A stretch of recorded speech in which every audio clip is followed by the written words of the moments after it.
All right, so we'll get started then. Thank you everyone for joining us today, this morning, this chilly morning. So we're excited to have you here on campus. Here on this table, you'll find a little swag.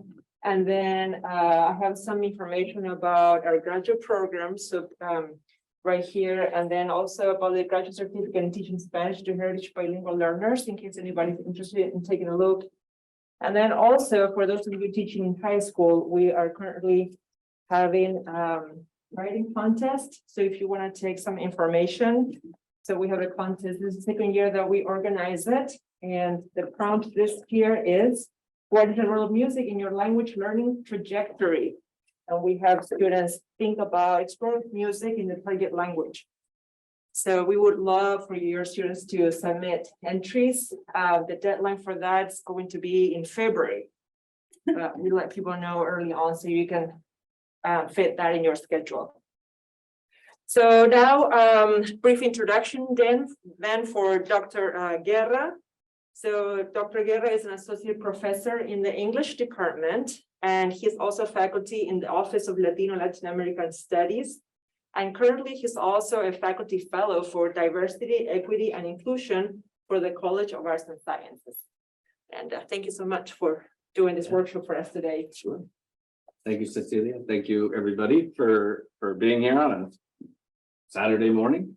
Thank you all on Zoom. I should have gotten used to hybrid things by now, but I still sometimes ignore Zoom participants. But as Cecilia said, my name is Ramón Guerra. I've been at UNO in January, will be the start of my 15th year. I have worked in Latino literatures, Chicano literatures in particular, since my time in graduate school. And since I've been here at UNO, I've worked at growing our curriculum in English to coincide with the Office of Latino and Latin American Studies in order to broaden and do what the presentation says today, to diversify our content. And so I'm going to tell you today a little bit about the background of this course, this one particular course, and I'll go through it and I'll give some of the background. I'll give some of the construction of the course and some examples from what we do in there. And then at the end, I think we'll, as much as we can between the two audiences, try to have a small discussion, interaction as to how this might work for, because I'm assuming most, if not all of you are teachers, or yeah, a lot of not. I would assume that would be the audience that we're primarily speaking to today. So I don't normally do PowerPoints, so I'm not all that fun when I do my PowerPoints. They're very simple and to the point. And I'm not super literate with moving between them, as you can see right here. There we go. Okay, so this course is called specifically Teaching Latino Literature. And the question I came up with when I was putting this presentation together is, why a teaching course? Why a course specifically about teaching? And when I put this course together, I put it together through a grant here on campus, specifically for developing courses. And I did this, it's already been 7 years. It was 2015 when I organized the application for the grant and proposed this course. And so at the time, the reasons I was doing this were based primarily on, number one, diversifying our curriculum and training our teachers and integrating into not just OPS, but surrounding schools as well, a more diverse curriculum. And so I asked myself, well, I have courses on the books that are Latino literature courses. When I came in 2008, there was a 4,000, 8,000 level course called Latino literature that had been sort of dormant for a while when I got here. So I revitalized that. I put the syllabus together for a sort of a new era. And then as well as that, I developed a 2000 level course, more of an intro to Latino literature. course. And in that course, it's very survey based. We started colonization and we move up as, into the 21st century. And we cover genre, we cover, different ethnicities, we cover different languages and on all of this over 500 some years, right? That's your intro course to students who need familiarity with Latino literature. The 4,000, 8,000 level course then becomes the advanced study, right? The deep dive. You focus on specific eras or specific writers or, much more contemporary work. So those two courses had existed in those first 7, 8 years that I had been here, and they were going fairly strong. But I thought, because a lot of our graduate students in English and across the MALT program and in OLLAS, a lot of them are either current teachers or studying to be teachers. We had a lot of teachers taking those courses already. And so I thought, well, how can I integrate the material, the content that's vast, right? If you're familiar with US Latino literature, there's a lot that you can get into. How can I integrate the material with approaches to teaching it specifically to middle school, junior high, and high school students? And so that's where this course came from. And one of the things that helped in securing this grant proposal was, if you've ever secured any grant proposals, how important demographics and numbers and quantifiable data is. So I looked, and OLLAS is wonderful for this, the Office of Latino and Latin American Studies, demographic studies of local populations, whether we're talking the metro area, whether we include Council Bluffs, Greater Nebraska, all of those things. And so I went to OLLAS's reports and I pulled out some quick information that was just confirming what we already know just by looking around. You already know these things, but in confirmation, the youth, the portion who are under the age of 19 of local, we're talking Omaha metro area and Council Bluffs, who are under the age of 19 is the most populous portion of Latinos, Hispanics in the area. And so what that means is that students, presumably those who are under 19 are still students, who are Latino or identify as Latino or Hispanic are a massive part of that population. And, whether it be an OPS or whether we're, as I said, including other districts, it's a massive part of that population. So that was one case that I made, right? Addressing those students in not just curriculum, right? Like not just choosing the right authors or the right books or the right approaches, but also in hitting teachers, not hitting teachers, but addressing teachers in two different ways, right?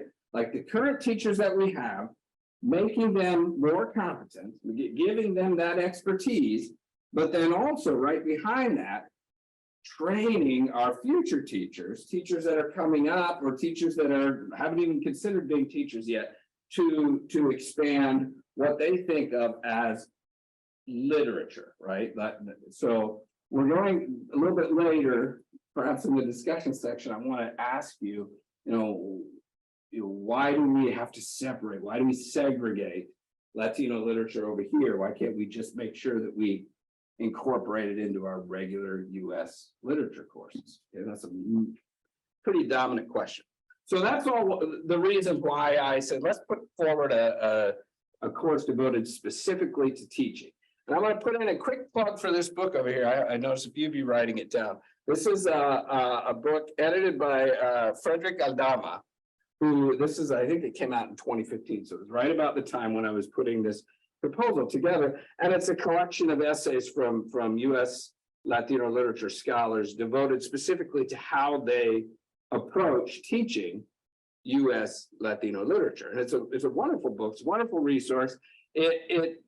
As far as practicality, a lot of times we're looking for practicality, right? Like, how do I do this? What do I exactly do?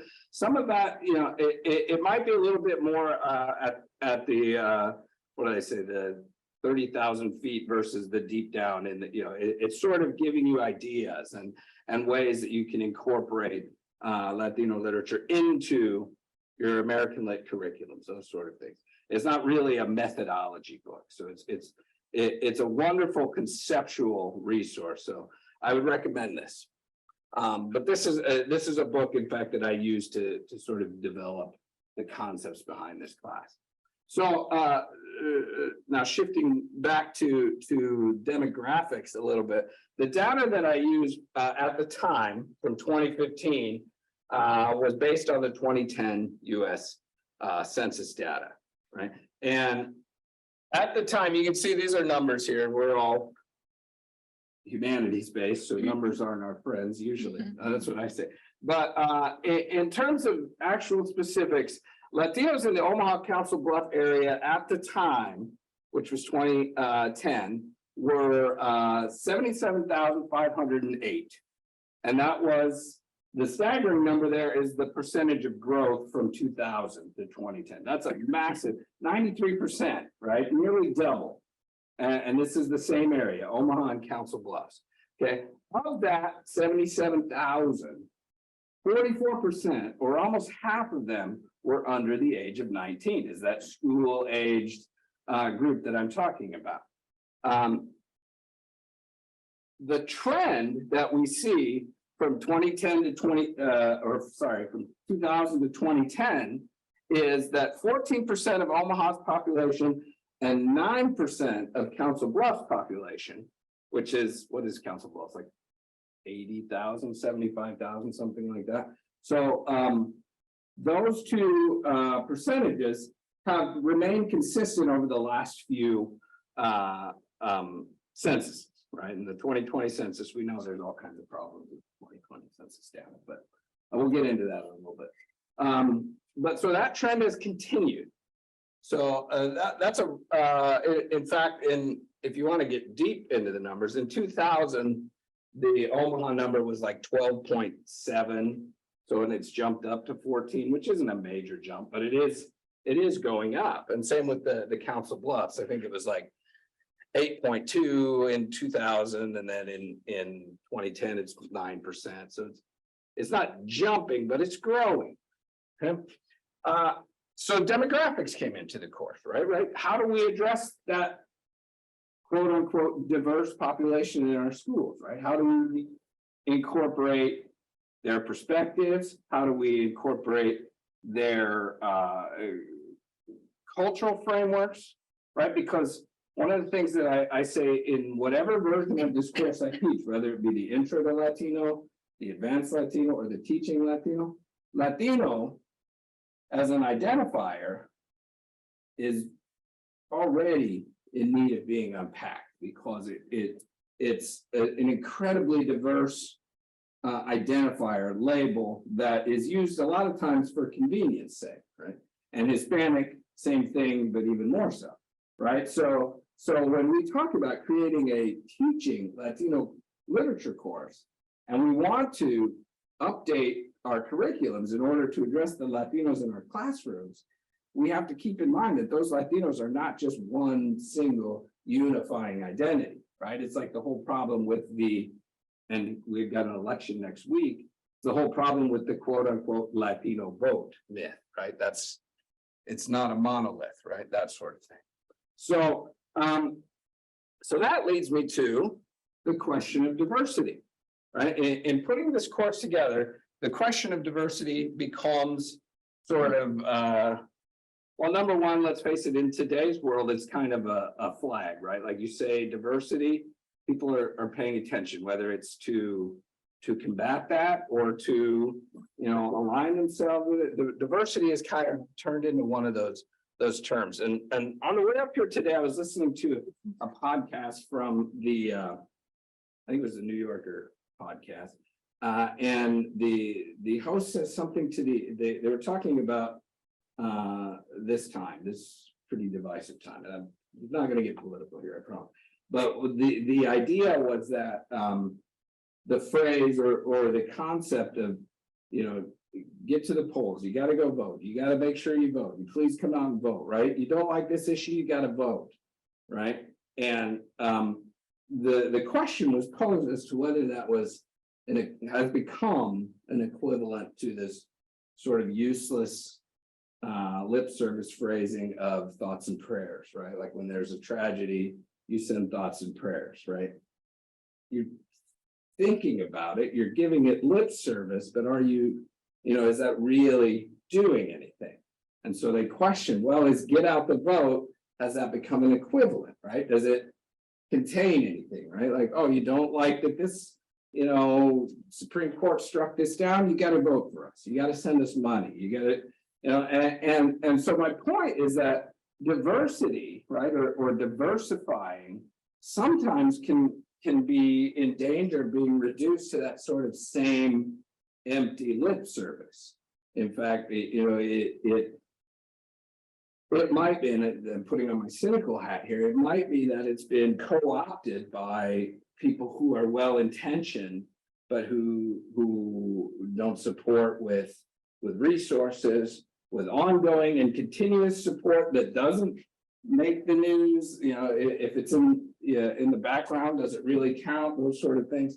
And so diversity might be in danger of carrying with it those same sort of empty outcomes, right? And that's something that I think we need to face.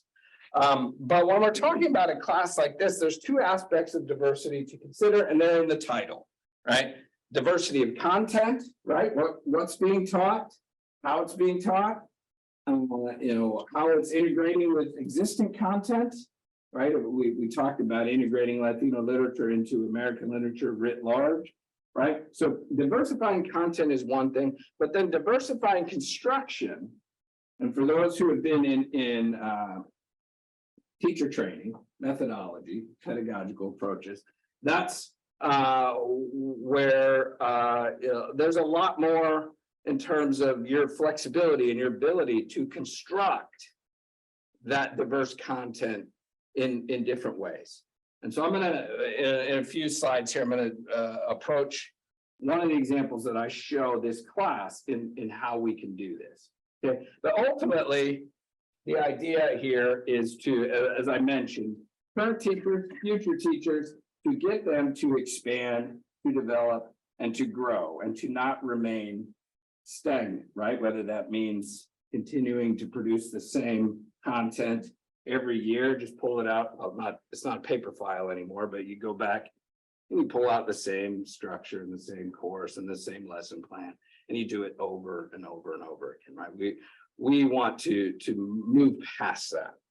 So see these arrows work. Okay, this is a chart here that illustrates a little bit more about what I was saying in demographic form on the previous slide. This is a chart from 2018 using data of all Nebraska. This is all Nebraska, and you see a distribution on the left of females and on the right in males, and then from the bottom up, you see over here the indicator of age category. And we don't need to go a deep dive and study this because it's pretty evident what we can see here, and it's what I was talking about in the previous slide. It's very bottom heavy. This is, they call it an onion sometimes because it bulges out at the bottom. This is this is from the census, so they use the term Hispanic population in Nebraska by age and sex. And so the bottom here is the category of 19 and below, right? That's that 44% of the population. Well, again, this is Nebraska, not just Omaha, Council Bluffs. So this is all of Nebraska. Okay. A few notes down at the bottom. Currently, this is based on the cleaned up version of the 2020 census data. 12% of the total Nebraska population is Hispanic Latino, and that's rising continuously. The 2020 Nebraska population was 1.9 million. That's the total population of Nebraska. Of that portion, 235,000 identified as Hispanic Latino. Okay, and the majority of that is in a few pockets, and this is the wrong presentation for that, but it's fun to spend some time looking at census data in a lot of different ways. But the point of this chart is to show us again that demographic it's continuing to grow, right? So it's not like, oh, we just got to get over this obstacle to dealing with Latino populations, and eventually it'll come back down. It's continuing to expand exponentially. So, and it's not a problem. It's not an issue. I shouldn't put it like that. Okay, so this course, and this is just a snapshot of the most recent time that I taught this course, developed around those demographics, around those concepts. And it was designed, as I mentioned, to fit in with the pre-existing Latino literature courses that I had already been offering for some time. So I envisioned the class would be made up of current or future teachers as students. And every time that I've taught the course, I've been fairly correct. There are some wild cards that will take the course for a variety of different reasons, but predominantly it's because the teaching label has created a link for them to say, I can use this, I can employ this in my classroom.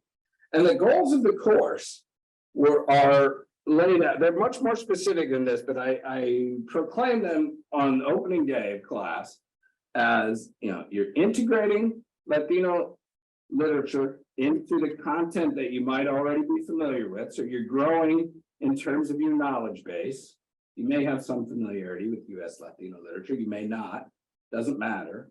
You can come to the class with any level of expertise.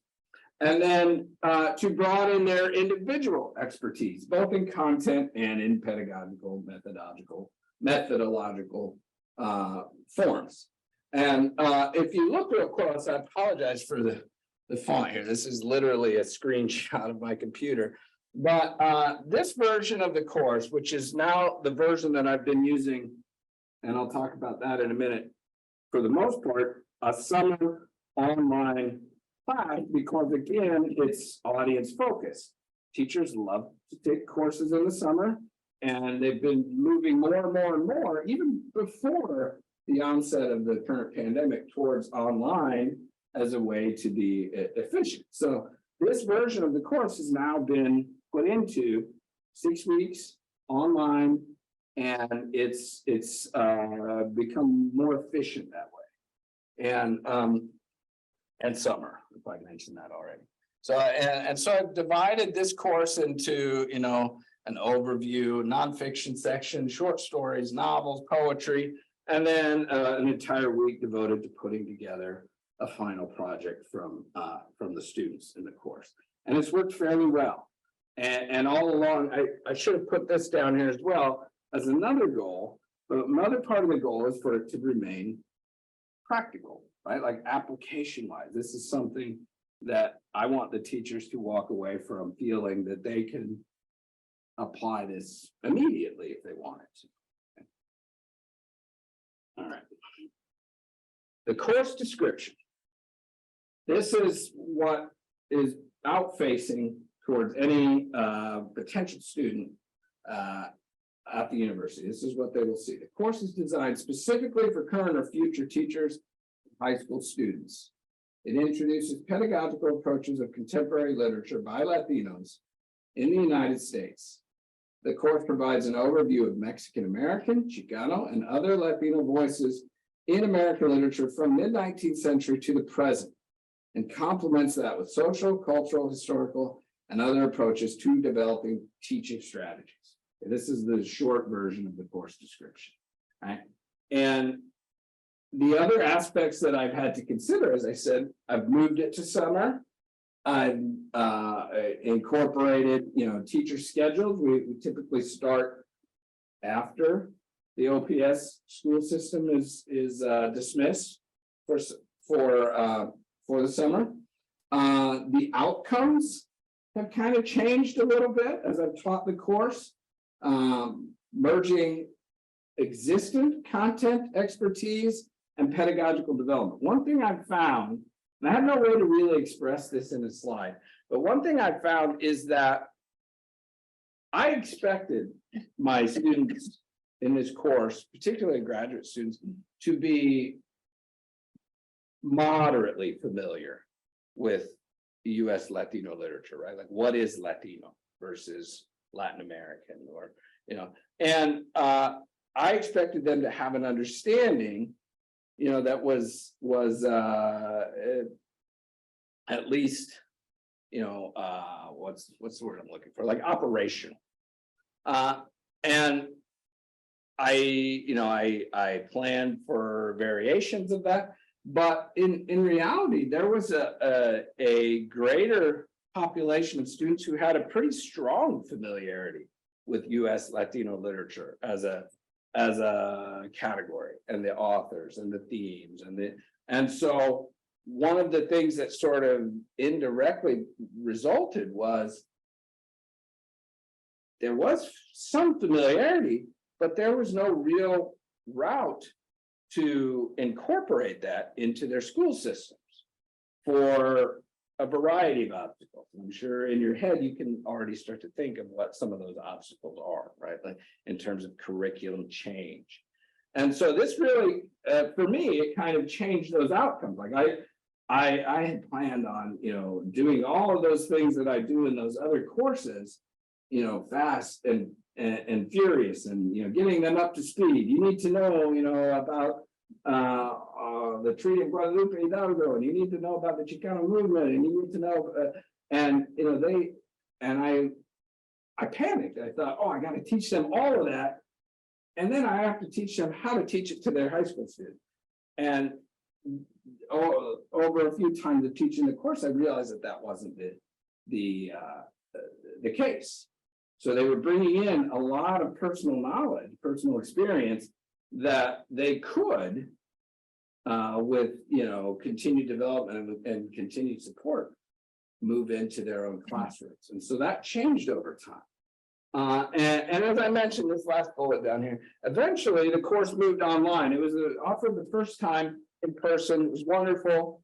As I'm sure you're all aware, teachers are very willing to talk in classroom settings, and they're very willing to offer, this was the great part, because it's a 4,000, 8,000 level, we have current teachers in there and then future teachers in there.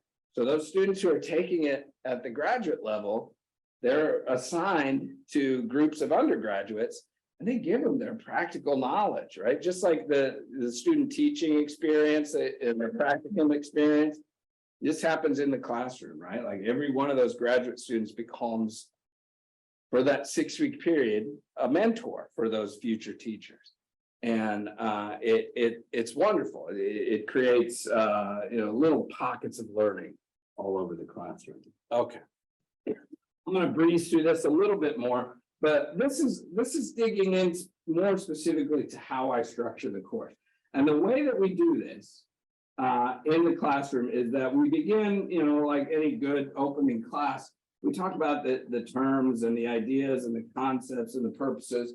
Like, you start on day one, what is a Latino, right? And, we have a discussion about that, and we prolong it for however it needs to be, right? And what constitutes Latino literature? Well, when the Spanish colonizers first landed here in the 16th century, they began writing, they began creating travel logs and sending them back to Spain. Is that literature? Well, let's talk about on and on, right? So you have those discussions. And this allows me to tell the students that the approach that the course is going to stress is one based on a new historicist criticism, meaning that history, historic events, historic context, backgrounds to authors, all of these things are going to be universally important to how we teach students about a particular piece of literature, right? The surrounding time, the context is important, right? That's important. That's a historicist model. When we flip that to include new historicism, we also recognize that the literature, the pieces, the writing, the authors themselves have an effect on history, right? So you understand the relationship. It's not just that history affects the product, but the product affects history, right? And so we understand that everything we're going to read and everything we're going to research has a historical relationship, right? And it's not just a mono-directional. It doesn't just, it's not just, as a lot of people like to say, a product of its time, right? It also affects its time. And so we spend some time on that. And the way that this becomes an outcome in the class is that and I'm not going to break down my syllabus and go, because all that stuff's boring. But one of the assignments that they're required to do is an assignment, a straight up, very typical assignment, research driven, historical cultural context report.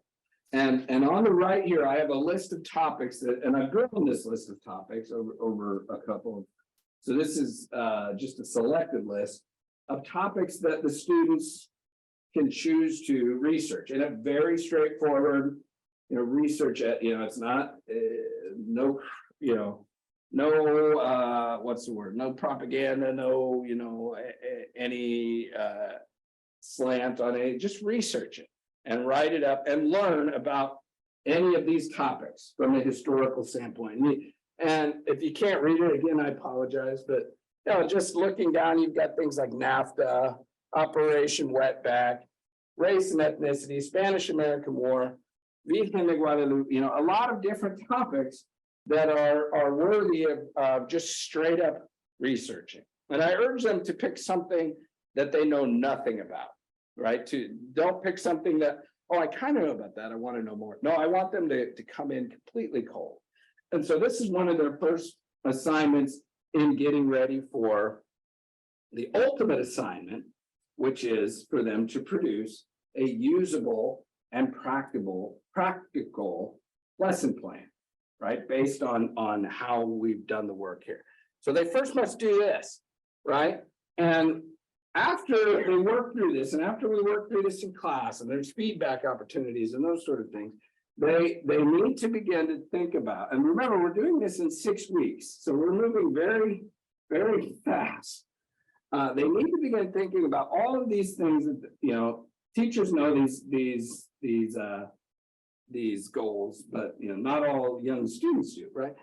They need to begin thinking about a project for their imaginary or actual students that has communicable outcomes, a schedule of the activities to get there, the text selections, right? Whether it be from our reading list or something else, any supplemental readings that are going to go with that, informational, whether it's historical or cultural or whatever, opportunities for feedback, whether that be peer feedback, but much more valuable is instructor feedback as well.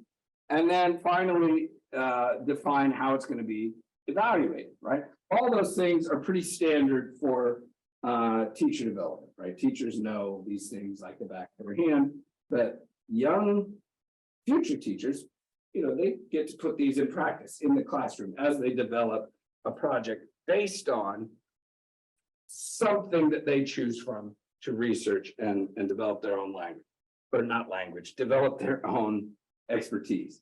Now here, this is a selection of the text that I've used in this class. It's not all of them that I've kind of rotated through some of them. And what you have here, and I can send this out, I can make this available if people want to know specifically. But what I've included here are texts that are content appropriate, age appropriate. And what does that mean? Age appropriate might mean, in terms of reading level, right? For instance, this collection of short stories by Gary Soto. Does anybody know Gary Soto? He was just here a few weeks ago, in fact. It's kind of written for, I would say, like 7th through 9th. Yeah, it's a little bit lower level, right? So I provide that. And the content of the stories is just really touching in a lot of ways, but it's written for somebody who's maybe 13 years old, as opposed to some of the poetry or some of the the memoir that's written for maybe an adolescent or, you know, a young adult in some ways. And so these books, we use them as touchstones to talk about. Remember, I said a lot of these teachers are coming in with experience of their own already. So I'll ask them, what other texts or authors do you know? How do we relate to these texts that I've pulled out? And just like any class, we try to select texts that are representative. So I'm trying to represent gender and ethnicity and age and all of these different things. And then always keeping in mind the idea of, does this speak to young people, right? Are they going to see themselves in this? I won't go through each one of these texts here, but one of the texts that I recommend I tell them, are you going to teach Latino literature? Are you going to teach even a book or an author, a poem, whatever? I recommend, and they have to buy these books, so I recommend keeping them all. But the one on your far left, Latinos in the United States, what everyone needs to know, is a phenomenally age appropriate. It's kind of, like I said, high school focused book that plays out all the basics of Latino culture in the United States in a very, very readable format.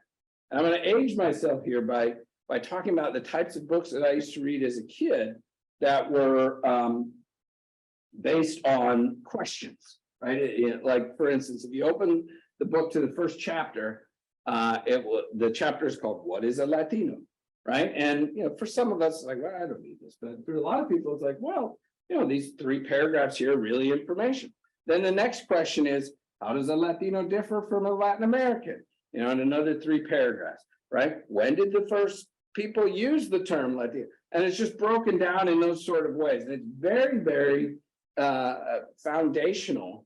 And then it moves into later, different chapters down there might be about, historical events, but it's a way for people who have zero knowledge to people who have moderate knowledge to begin to expand those things. So I recommend that book all the time. And in fact, we reference it in every one of those iterations of my Latino literature course. We have a nonfiction, we have poetry, short stories, novels. All of these are selected with getting particular outcomes from the teachers, or I'm sorry, from the students in some way, right? And this book over here, Windows into My World, is a collection of young people writing. It's all about, it says Latino youth write their lives, and they're divided into categories, right? Like parents, immigration, school, and it's from people who would be the same age as the potential students that you're going to be teaching in high schools or junior high. And so when I show you a slide a little bit later about projects that students have done in the past, one of them took this and used it as a model for creating a unit plan based on student writing, right? Student perspective writing, and it's phenomenal. So anyway, I can send this out in case you didn't get a list of all these books, but okay. So now what I want to do is I'm going to pull out, and I know this is a very text heavy slide. I can see Tracy wincing into that. I know, text heavy, I know. But this is what I was talking about. I said, I want to show you how this looks in the classroom, how to incorporate this new historicist model in one particular, and this is an example that we go through in the actual classroom in a way that shows them how we can move through a lesson plan, right? So how do we incorporate this? So I'm not going to follow my bullets. I'm going to talk a little bit more freely about this, but just quick show of hands. How many know the Sandra Cisneros story, Woman Hollering Creek? There's a, yes, Laura, of course. No, okay. So So this story, the top left picture is actually the cover of the book that's called Woman Hollering Creek. Within that book, there's a story, and it's at the center of the book, which I always find interesting because it means something, but it's called Woman Hollering Creek. Okay, and we read this story in the class. Students read this with nothing, and we come and we have a discussion over the all the major things: plot, character, development, what happens in terms of growth, all of those things. And then, in order to illustrate how this works in terms of creating a path towards better understanding, we begin to add historical, cultural, and other supplemental context that gives what is a dramatic story already, right? Free from any culture, and that's what it gives it much more substantial context. Okay, and so going back to, let's imagine that initial assignment I talked about, the history and the cultural context. I would say this story, written by Sandra Cisneros, who's in the center here, this story is guided by several things, right? First of all, women's roles, right? Okay, so women's roles within Latino cultures have some different aspects to them, right? Okay, well, what else? The story takes place over the Mexican border and the Texas border. So what you have is a main character who is a Mexican woman being moved across the border into Texas to be married to a Mexican-American man. Okay, so we need to understand differences between US Latino culture and Mexican national culture, right? What are the subtle differences there, right? All of these ways that women's roles have been sort of, I don't want to say tweaked, but like altered over cultural time and space, okay? The other historical and cultural aspect that's much more research heavy is looking into what are often referred to as icons of Latina identity. And these figures down on the bottom here are La Melinche, La Virgen de Guadalupe, and La Llorona. And I see a lot of nodding heads, so there's at least some familiarity with these cultural figures, right? And so these figures provide a researchable cultural and historical focus for students, teachers/students, to devise some sort of understanding to better understand what Cisneros is doing in this story. And on the right, the top right, I include a picture of the cover of Gloria Anzaldua's Borderlands La Frontera, which it's debatable whether you would consider this here either a primary or a secondary source, because it does provide a tremendous amount of context towards understanding women in Latina culture, right? This is a good portion of what Anzaldúa is writing about, amongst a lot of other things. People familiar with Borderlands? Yeah, a lot of people. Okay. So she, in fact, is the one who first identifies these three female figures in Latina culture as being, she called them the mothers of the modern Latina, in quotes, right? It's a part of her second chapter on the cultural traditions of women in Latino cultures. Okay, so that's our in. That's how we begin to create a historical route into understanding this story. Now, a little bit of context about the story itself. Cisneros published this in her short story collection in 1991. She was probably working on it in the mid to late 80s before this came out. Cisneros was most famous at the time for publishing a book that we had seen on a previous slide, The House on Mongo Street, which is 1984, really kind of puts her on the literary scene as a name, and is a wonderful, a lot of nods on that one. I know a lot of us probably know that text pretty well. One of the things that Cisneros says about House on Mongo Street is it's if you remember it, it's from the perspective of a young girl. She's probably 12, I think, Esperanza. And it has a very innocent type of voice to it, like a child's voice.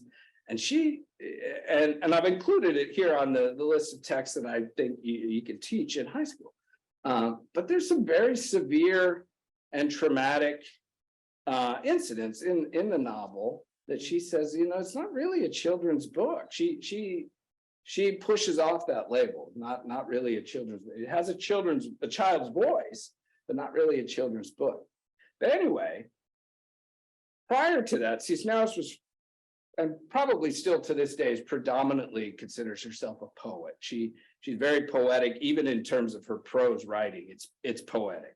So these stories that made up this Woman Hollering Creek collection were being written over some time in the 80s surrounding the poetry and the House on Mongo Street when it comes out in 84. The reason that's important, and again, what we're doing here is some biographical historical criticism, is because at the same time, the major scholar, Gloria Anzaldúa, is working on her landmark, and even to this day, 87 was how many years ago? 40 some years ago? I lose track. But this text, Borderlands La Frontera, is a touchstone text in terms of understanding Latina identity.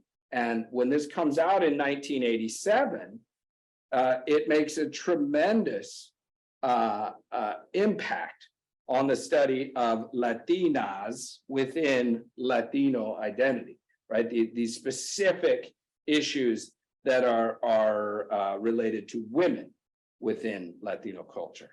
And so the literature that's produced, fiction, nonfiction, by Latinas after that is working predominantly on these avenues that Anzaldúa had opened up, such as ideas like looking to these figures as being the influence for who Latinas have always been told they are, right? And so that is why this book comes out in 91, Borderlands comes out in 1987.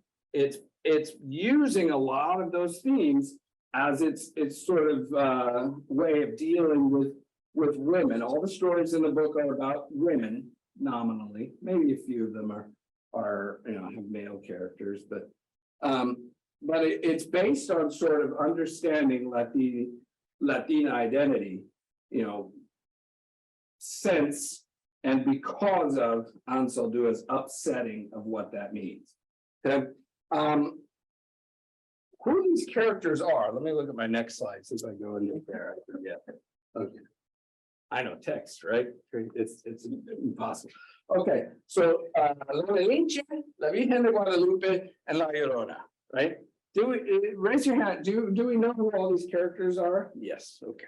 Good. This is a great audience for this. I don't know about La Malinche. Okay, La Malinche. La Malinche is she's also known by Malinali, or there's a crude name for her as well. In Spanish, we would say La Chingada, right? This is a real life historical figure who was the cultural and linguistic translator for Cortés in Mexico in the 16th century.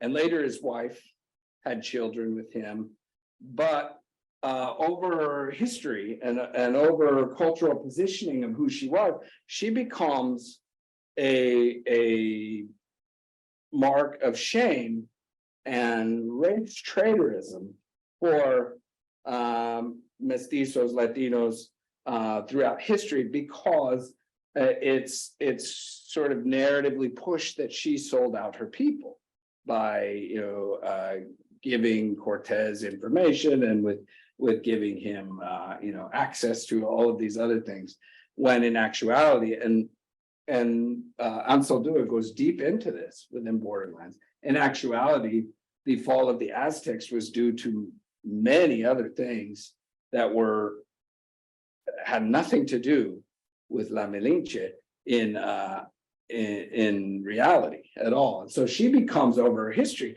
this very sexually depraved, race traitor, backstabbing woman figure that seems to wrongly, of course, not rightfully, but wrongly impose on Latinas after that, this sort of sinister, part of their identity, right?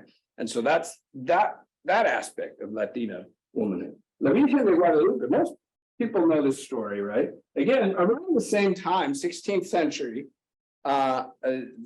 this image of a Virgen, which is, well, scholars kind of differentiate a little bit between, is this the Virgin Mary? Is it a different virgin that's meant to convert the natives of the Spanish colonies during the time?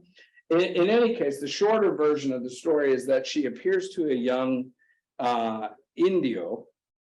Some will say mestizo, but again, this is what I have students research, because the story is very different from the reality, right? The idea is that this image appears to a young boy, and he, is immediately converted and talks to the local bishop, who is from Spain, and it provides a very convenient way for Spanish Catholicism to push aside indigenous belief systems and replace them with models of femininity that are based on purity and holiness and virginity, right? This is the sort of pinnacle of Catholicism, right? The virgin birth.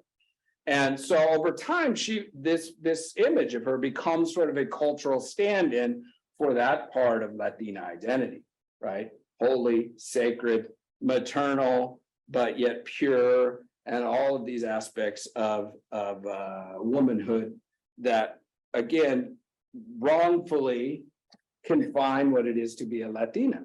Now, the story of La Llorona is one, again, people are going to tell you, well, it's based on this truth. Well, or it's based on a ghost story, and the thing of La Llorona is that the many versions of the tale allow for a lot of different uses of what La Llorona is meant to convey. Everybody knows La Llorona. I think everybody raised their hand, right? So the idea is, in general, and in class, when we share this, I'll bring in different versions of the actual story, but they all have similar traits. The traits are, this is a woman who was scorned or ignored by her lover, and because she couldn't stand being replaced by a younger woman, she drowns her children in the river, and she immediately regrets it, and she begins crying.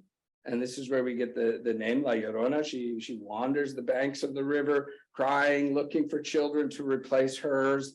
And I mean, those are the basic elements of the story. There are other versions as well. But then, this becomes an element for pushing this idea of emotional women, right? Women reduced to being only an aspect of their emotion. She's just crying, she's just wandering, and all she wants to do is catch little children who are out too late and take them back with her to the river to replace her children.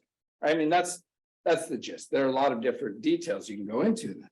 But again, that aspect of womanhood, and Saldúa and others say that's a part of limiting who Latinas are, right? And they all work together, along with a lot of other things, to culturally create an idea of womanhood amongst Latina cultures, right?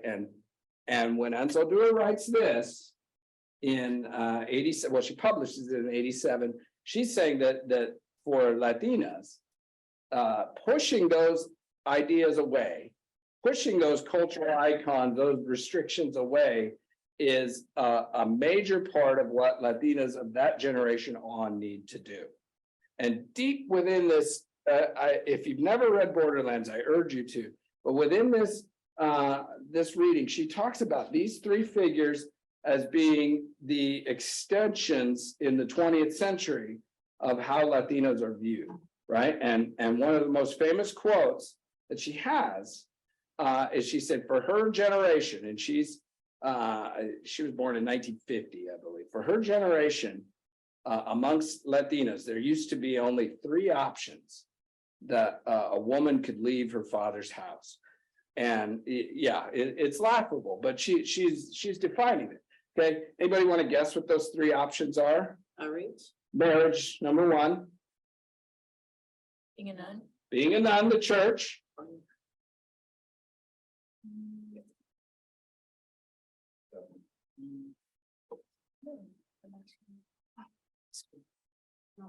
Yeah, dying. Well, dying would be one way, okay. So to leave, to go to the church as a nun, right? To get married and become a mother, right? Or to be branded as a traitor, as a loose woman, which is, by the way, a title of one of Sandra Cisneros' poetry collections, Loose Women, right? So those were the only ways you could get out of your father's house, right? And you know, no matter, and they're sort of metaphorical, because if at the time, if you would have lived and just went and lived with your friend, and you got you in cultural eyes, you're a loose woman, those sort of things, right? You're not independent. And so she said this, for women of her generation, that's what it was. And she pushed for, she says, for nowadays, we're pushing for Latinos to have a new fourth option. And she's saying, again, metaphorically, she says that fourth option is, any guesses? Education is exactly what she says. And right, she means literal education, but she means enlightenment in lots of different ways, right? Like progressive identity. And so putting that message out is what creates these women within the stories of Cisneros to push for more. Okay, so this is how we would talk about it in the classroom, right? How do we research those things? Okay, going back to the model that I shared earlier, we have communicable outcomes, the schedule of activities, text selections, supplemental readings, opportunities for feedback, right? What we would do is the outcomes of this lesson, right? We're going to read, and we're going on the other side of this, we're going to understand Latina identity, right? Like, what are the pressures that have historically faced Latinas? We're going to define the means, and this is what Cisneros was doing in her writing, which we didn't know before we started reading all this. Define the means of overturning those models, right? Like those three models and others that have, created just a limited version of what Latinas could be. How can we overturn those? And then lastly, we can find ways to connect this version of feminism with other versions and trends in feminist movements over time. Okay, those are our outcomes for this lesson. How do we do that? We prepare background reading, right? You come to class after reading the story that very first day, right? We have our traditional plot, character, themes, etc., sort of discussion. And then we go away from there with questions that the students would prepare about expanding their understanding or reading of a story like this. Okay. We then begin to talk about terms like intersectionality, right? What does feminism have to do with Latina identity, right? How do those two things intersect, right? What does intersectionalism mean? All of these other ways to talk about different ways of reading this. Yeah, we can do something as simple as biographical reading on the author, right? Just learn who she was, learn why she writes about these things, learn that she was the only daughter amongst 6 other brothers. So her feminine identity, her identity as a young Latina woman was there right from the very beginning, right? She even has an essay about this where she talks about her father saying he has 7 hijos, right? Which is 7 children, but in Spanish language, we know, of course, that hijos is the plural form of a mixed group of people, even though she said, well, you know, I'm your Iha, I'm not you know, and it just is sort of linguistic ways of representing that. And she called the name of the essay is called Only Daughter, right? Like, this is my only daughter, but she's playing on that idea, is like, well, she's only a daughter, right? So all of this we would find in the background biographical understanding of Cisneros. Okay, then we would read Women Hollering Creek again after going through these many different ways of supplementing your knowledge and prepare questions. And this is always, you're all teachers, so you probably do versions of this, but you tell your students to write down their questions, because when you come to class and you say, do you have any questions? Nobody has any questions, unless you ask them ahead of time to bring them in. So, and then finally, the schedule of activities asks for their final written project on the theme of women in the story. Right? What have they found? What have they understood? How did this collide with previous understanding? All those things. Our texts, of course, are just going to be this story. And we're going to look at a few other things. Chapter 2 from Borderlands, and then various readings on these three icons, right? They can research them on their own, or I can bring into the, and I do. We bring in, they're more like encyclopedic readings, like just tell me who La Malinche is, just tell me the story of it. But then we talk about them, we study them, and we learn how they have governed Latina identity for a long time. Various feedback opportunities, responses in class discussion, certainly, but then one-on-one conferences regarding, you know, once they begin to research their particular aspect of the project. Okay, and then by the end, when they produce this written project on the theme, we understand that the evaluation is going to be on their earned insights, right? What do they understand now that they didn't understand at the beginning? Now, how have they been able to construct a potential pedagogical point out of this content that they've gathered? And that's what I'm, you know, there's a lot more details in terms of how you evaluate that. Quickly, because I want to leave time for discussion. This is just a random sampling of projects that students have done in the past using the model that I just showed you, right? Masculinity, immigration, the role of memoir, repatriation in the 1930s. Wow, I mean, it seems really sort of very specific. The concept of the American dream, right? We get specific to large. Queer Latinx literature, Chicano movement. And here's the project I was talking about where a teacher did their own students writing at the center of the class, right? Writing windows into your own world. All these are unit or lesson plans. I let the students decide for themselves. They don't want to get real specific into here's what a class period is going to look like based on all these other elements.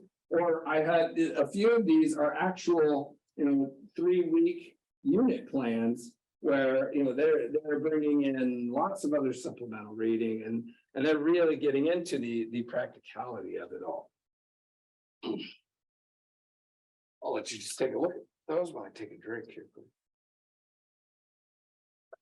Very interesting projects here. Okay, so that's all I have. I did want to leave some time here at the end for questions and discussion. And as I was trying to think of potential things that you all, especially teachers, might want to talk about, are there issues with obstacles towards diversifying content or curriculum? You know, what do we expect of our students or our school systems, those sort of things? How can we develop this more, right? Certainly, more classes like this will help us, but that's not the only way. And then if anybody has success stories in terms of integrating their own classrooms in some sort of remarkable way, I think those would be good to share here at this time. So what questions do you, it doesn't have to be on these bullet points here, but what questions do you have for me? I noticed a lot of your literature is very driven by, and I just kind of glancing at it, but it was mostly Mexican American authors. We do have, like, in my classroom alone, I used to, when I initially started, not because that was the idea, but sometimes I would just assume that most of my children were Mexican Yeah. students. So then when, when I started talking to them and I'm gonna be very honest, when I was going through high school, I went through Spanish classes and I would get in disagreements with my teachers because they were trying to teach me a word that I had no idea about and no connection to. So I would just say, that's not what I say in my house, so, whatever. So then as a teacher now, I've kind of shifted my thinking on that and said, okay, what do you say in your home? Because a lot of kids don't use the same terminology. And so thinking about that, like, how do you incorporate like authors from El Salvador and Yeah. Honduras and other countries? Because I do appreciate that, Yeah. but it's also nice to hear from those other countries and see what their Absolutely. trials and So tribulations. that's an excellent question. First, I'll say the collection of young writing, Latinos writing their lives of writing. This is a collection of current, like very 21st century young Latinos, and so many more of those are from places which are newly arrived, right? Like a lot of Central American, Caribbean. Lots of diversity within that book. We also include Julia Alvarez, who is Dominicana, and she's also, some would say, a little bit more higher class, right? Like in terms of class base. We've taught Achio Bejas in the past, who is Cuban American, and Esmeralda Santiago, who's Puerto Rican, which is U.S. citizen, but also a little bit different. But so I do try to diversify in that way, because this is, I can't tell them that Latino is incredibly diverse and then just ignore that, right? So but one of the realities is that and I might be very reductionist in saying this, but much of that identity from Central America and the Caribbean is in literature is only just now beginning to be an element of U.S. Latino literature. Of course, it exists as Latin American in Spanish, but moving into translation and now moving into writing in English to begin with, that's a very recent phenomenon. And so that would be one of those outcomes of back to the first slide I was saying is, I can't tell teachers to grow without myself growing as well. So this is something that we always need to pay attention to. But it's been because predominantly, especially throughout the 20th century, Mexican American population has been very large, right? And very substantial for a long time, right? For a lot of reasons, but first and foremost because of geographic, location. But excellent question. So that is something that even if the texts don't always reflect that, that's something that we don't ever ignore, right? We understand that. And I like your example of saying, allow the student sometimes to be that teacher in that moment, right? Well, here's how it's different, right? Like I know I've talked plenty, but I have a similar scenario when I was in school, and it was a project about Mother's Day project, like second, third grade, you're doing a Mother's Day project. Well, what does mother mean? What names do you call your mother? And everybody's putting out, I call her mom, I call her mommy, I call her ma, whatever. And at that time I was always referring to my mom and dad as mama and papa. And and so I tried to say this in class. I said, I call her mama. And the teacher writes, mama, M-A-M-A. I say, no, like mama. And, of course, the second grader, I don't know anything about accents or anything like that. So I kept trying to say it. And she just saying like this, right? Other people said mama, right? And finally, I just kind of gave it up. I said, well, okay, yes, that's what I meant. And so and there, that's just a micro moment, but lots of moments like that where you can have, and this is one of the things in teaching teachers is that, you may or may not have that personal experience, but to understand that experiences like those are impactful to students. I mean, that was 40 some years ago, and I still think about it. I mean, it it's not trauma or anything, but it's impactful. So excellent. I think that's a great question. Yes. How would you reconcile? I mean, I see this and I see like this is very Omaha specific Yes. because of our demographics, but how would you reconcile this in a different place? I used to teach in Boston, and in Boston, the Latino population is very different. And Yes. It's mostly Caribbean, it's mostly Afro-Caribbean. Yes. And it's also including a huge Brazilian population, which Yes. is also considered Latino. So how would you reconcile this in a course to incorporate more literatures that span not as windows, but mirrors for the children in those areas? That's an excellent question. First of all, again, I'll point back to the youth collection. That's not a regional book. This is a nationally collected book. So it does include Latinos from all over, right? And the demographics that I used to propose this class are, of course, very specific to our location. The texts themselves, though, we can sort of translate those regionally, right? Like none of those texts that I choose there are really regionally specific to the Great Plains or the Midwest in any way. But in terms of your specific question, I would focus a little bit more on Dominican writers. Somebody like Junot Diaz is on the list, right? Controversy or not over what he's been in the news for in the last few years.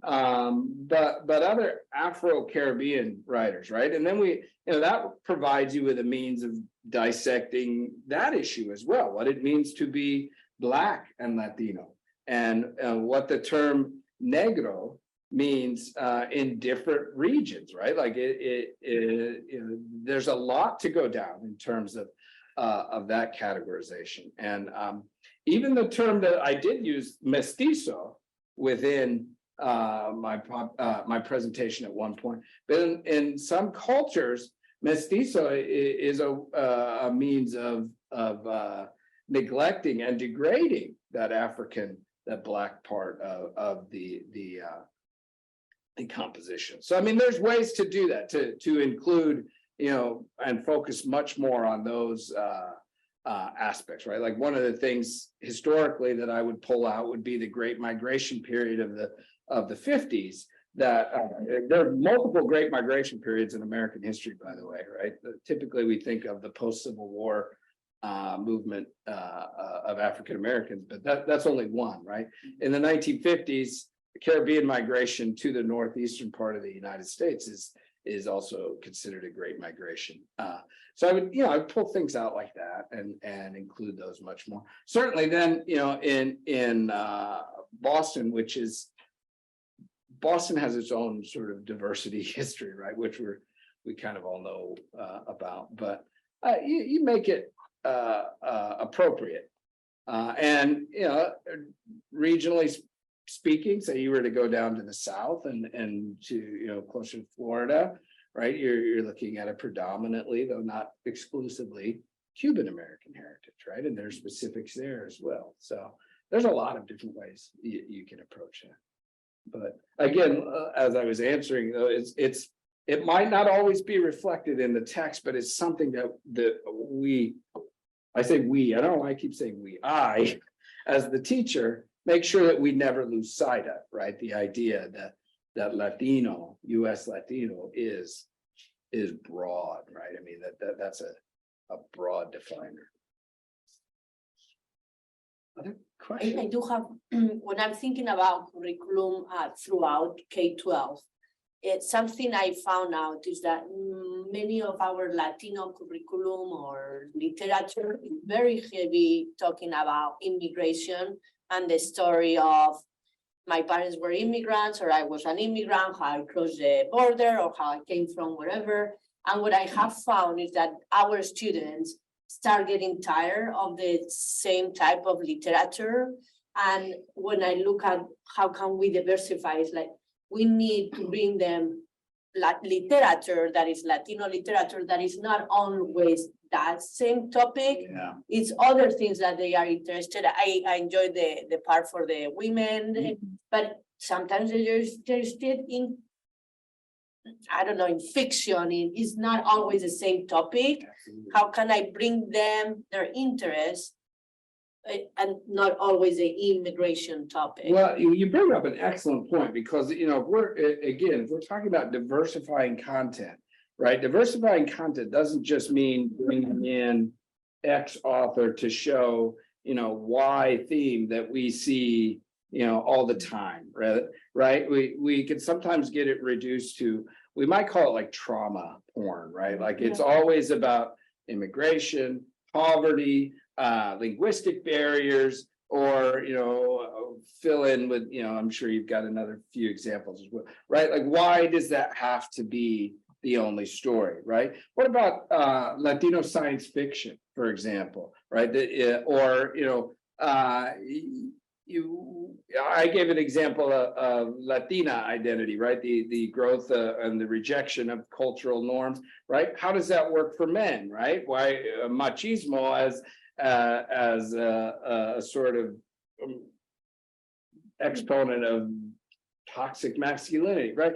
These are other ways, right? Or we can just talk about, you know, use of language, and I don't mean Spanish English, but I mean like imagistic language and all of these other things. Instead of diversifying the content to say, well, we need to have a quote Latino author, so let's hear about somebody's immigration journey, right? That becomes problematic as well, right? And that's why, you know, sort of tongue in cheek, I said the Latino vote is something we hear about all the time, right? And when you hear that, it's generally around one specific category, and it's about immigration, right? And, you know, what does immigration mean? Well, you know, it means safe borders, right? It's code word for securing our borders and keeping out that, you know, it doesn't mean true immigration, right? I mean, again, not getting political or anything, but just kind of proving your point, I think, a little bit. So that is something that, and I sort of have a bone to pick sometimes with whether they be college teachers or high school teachers who say, well, my content is diverse because I talk about topic X, or I include author Y. And it's kind of a defensive stance, right? Like, don't tell me I need to diversify my curriculum. I have, 10 women and 10 men. I have. So it's not just, measurable like that. I think that's an excellent.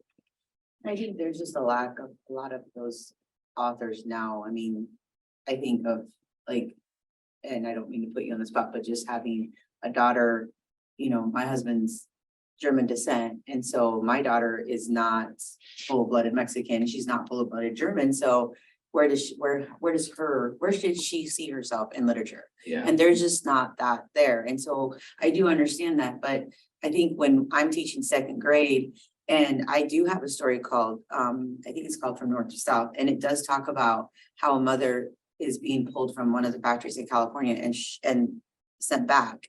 And so her son and her husband go down to visit and they come back, and it's a heavy topic at that age, but I do just kind of talk about it a little bit. And then there are some students that I've had that have had that happen to them, here. And so for them, it gets a little bit emotional, but I want, the kids to understand it a little bit. And then I just don't mention it too much more after that.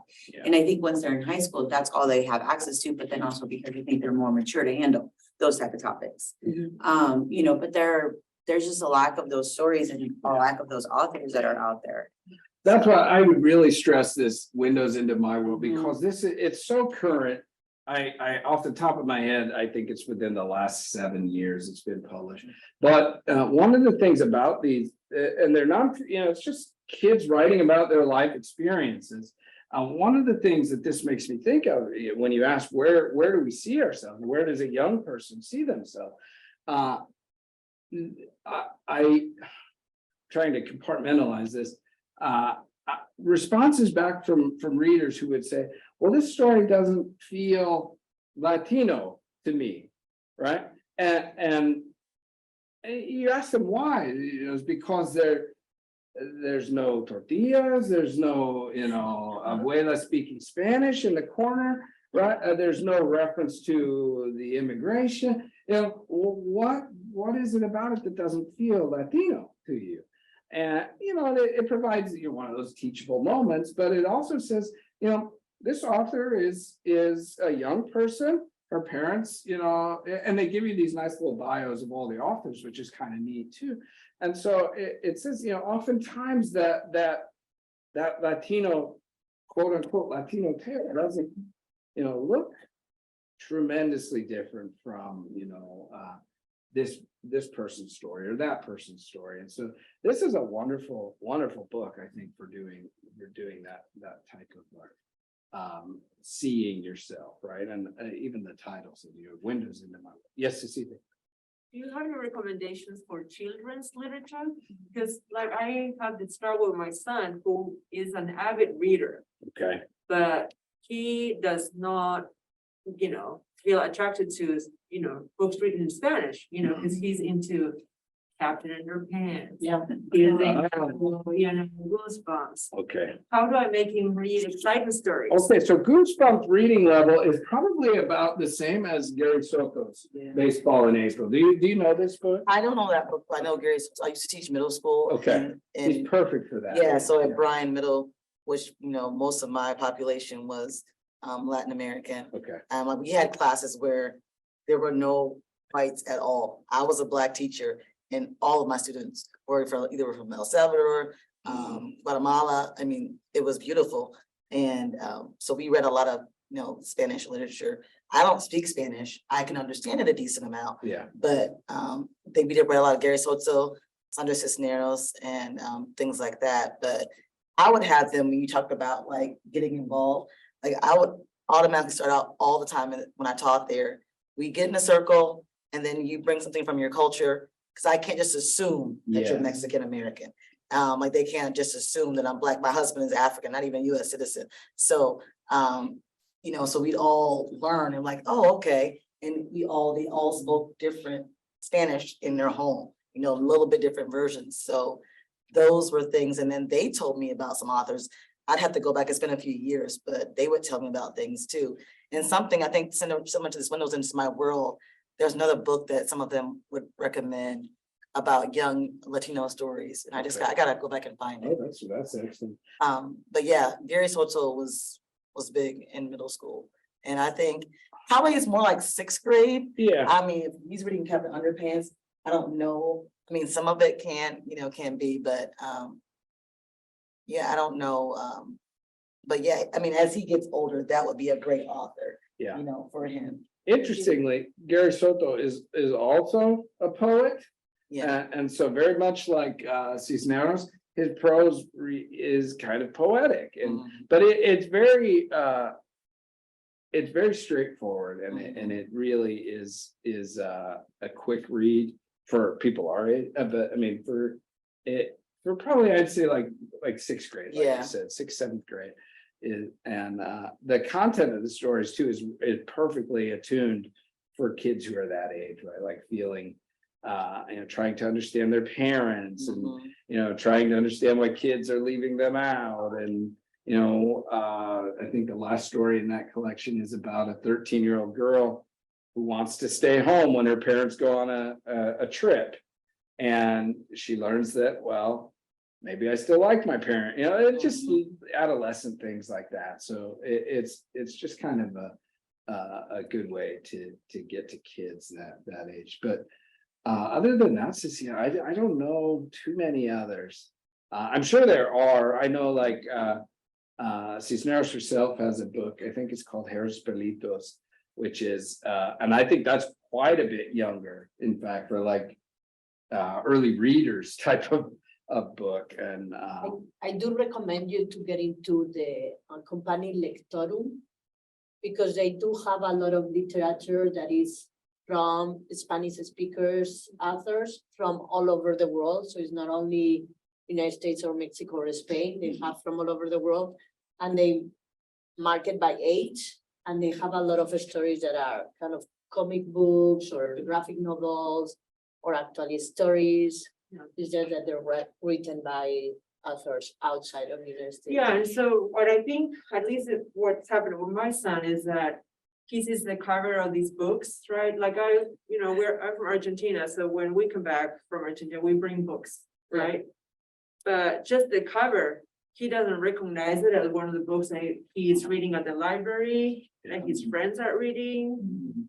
So those are the books that he wants to read, so they're, so sometimes we bought like translations, we bought the translation of Captain Underpants. Wow, great literature, right?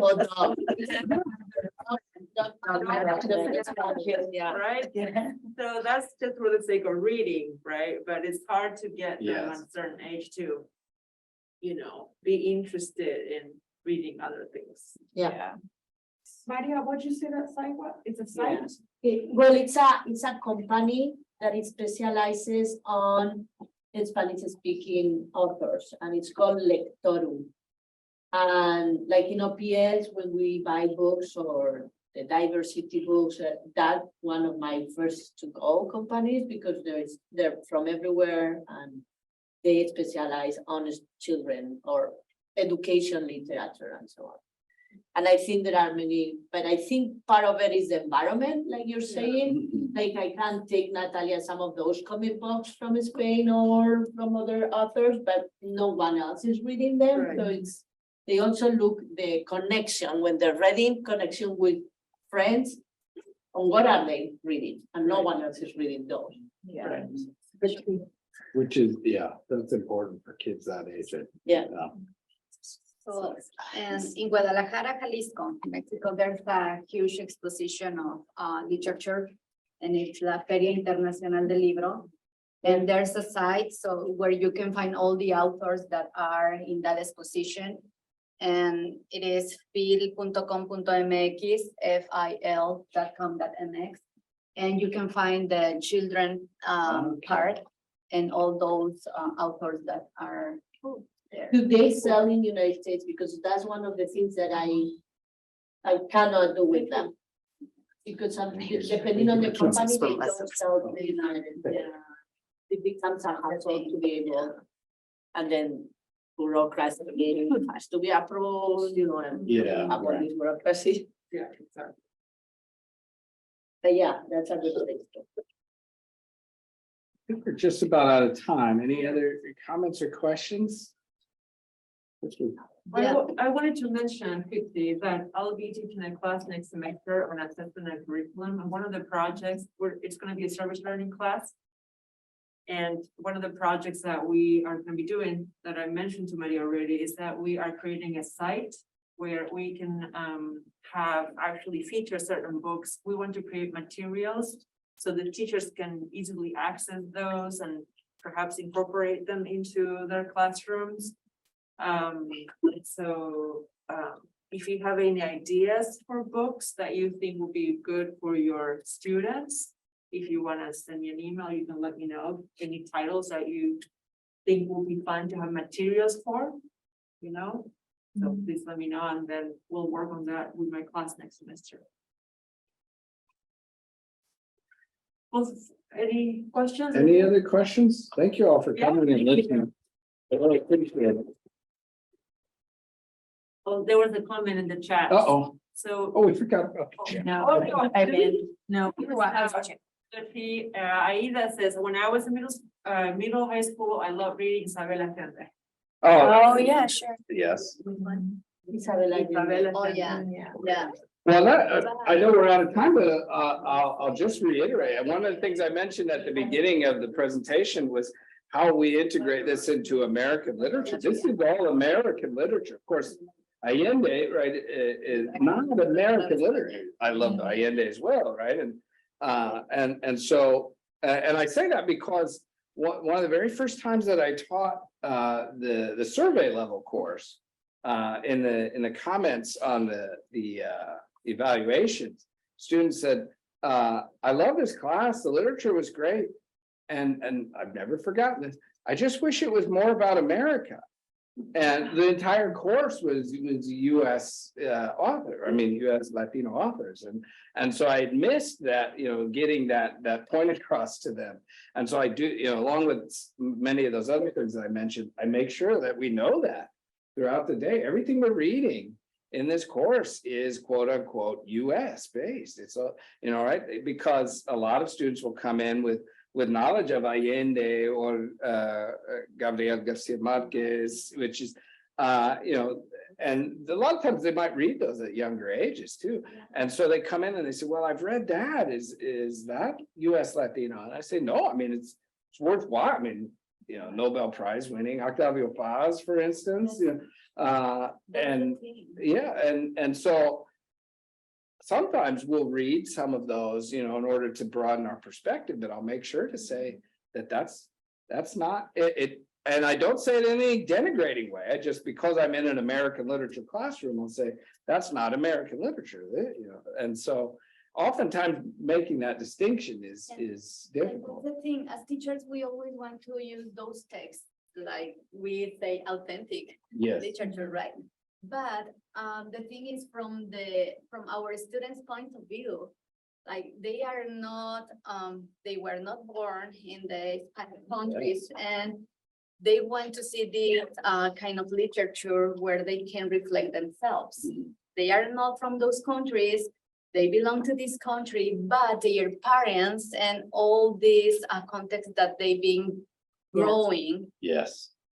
And we forget as parents, or I think I forget as parents sometimes, that my daughter has a different identity than Yes. I do, as much as I want her to be Spaniard. Right. She's never gonna feel like where I'm from, Yes. because that's not her context. And they, with that nostalgic that when we can present this text, like I saw one of the texts that you have for children, Carmen Lomas, in my family, Yes. was in one of your pictures there. My second graders love that book, but because all those stories that their parents and grandparents were telling them, they can see their family in those books. Right. And they were reflecting in their roots and the culture, the language that where they belong. But they are not in those They are not, stories. yes. They do not belong to those stories. That's excellent. And the nostalgic, you can see in them, you can see their eyes, you can see how they reflect. But they are talking about others' stories, not theirs. Excellent. Yeah, that just makes me think of a question that came up, as I was listening, it's just, how do we affirm that cultural identity in students who right now they might go back to their own country, I won't say country of origin, but like where their family is from. And they might be called words like creído, because they're living the American dream, where they are called the gringo, the gringa, or they're called the nosao. Yeah. And that's especially popular right now at Brian Middle, is like, I don't speak Spanish, yo soy un nosabo. Yes, I've heard that kind of much too. Yeah. And Yes, it just makes me think, like, what literature can we show students that doesn't have, that shows them that I am Latino, but I am not defined by the fact that my family comes from this place, or that I don't speak Spanish. Yeah, that's a way of I'm sorry to interrupt. I think one of the best ways to do that is to allow, and it's age dependent, right? I mean, it depends on age a lot, but to allow these students to bring into the classroom their own stories. She was sharing one of the exercises that she did, and you were talking about, you know, the language, and that's not how but to allow those to emerge, right, it is a part of that affirmation, right? That idea. And it's not easy, right? Of course it's not. You can't, you know, do that every single day with every single topic, with every, you know, maybe you could, I don't know, but to understand that, I think and one of the things that's going through the back of my head as you're talking about it is the idea that we don't live our lives in that classroom, right? We live our lives out in community, right? So what we talk about and the stories we bring and the identities we bring to that classroom, you know, are controlled, right, for the most part. So, but when they leave and they are diminished for this, or even the recent, this is digressing a little bit, but the recent example of the California, I think she's state you know what I'm talking about, where she's talking about Oaxacans and Changos and Negritos and all of this, right? These very terroristic, maybe that's an overreach, but these very diminishing ways of dispelling people's identities, those things happen outside, right? And so when they come into the classroom, you know, for us to affirm them is one thing, but to recognize that their lives, most of their lives are outside of that classroom is also a part of that ongoing identity affirmation. And makes me think of and we're past time here, but Richard Rodriguez, if you those of you who know Richard Rodriguez, he wrote The Hunger of Memory.